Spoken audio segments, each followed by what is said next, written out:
Absolument, même si l'objectif d'un tel contrat est d'aider à se constituer, durant sa vie professionnelle, un complément de revenu dont on pourra jouir lors de ses vieux jours, rien n'interdit de souscrire un PER alors même que l'on se trouve déjà en retraite.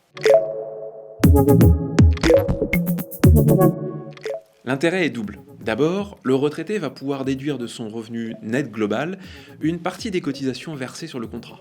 Une déduction qui peut aller jusqu'à 4 399 € pour l'année 2024. Un avantage non négligeable, surtout lorsque ces revenus sont encore importants.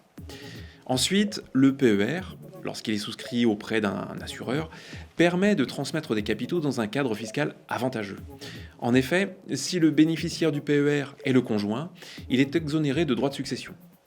Pour les autres personnes, notamment les enfants, en cas de décès de l'assuré avant ses 70 ans, chaque bénéficiaire peut recevoir jusqu'à 152 500 € en franchise d'impôt. Au-delà, un prélèvement forfaitaire est dû.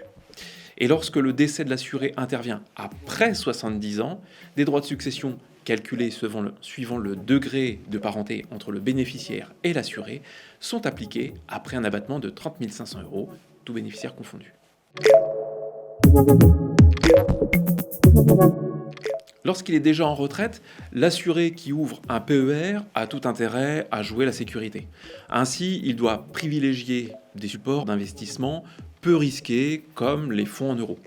Composés majoritairement d'obligations, ces supports offrent une garantie en capital et les intérêts générés s'ajoutent définitivement au capital investi, augmentant ainsi la valeur de l'épargne constituée.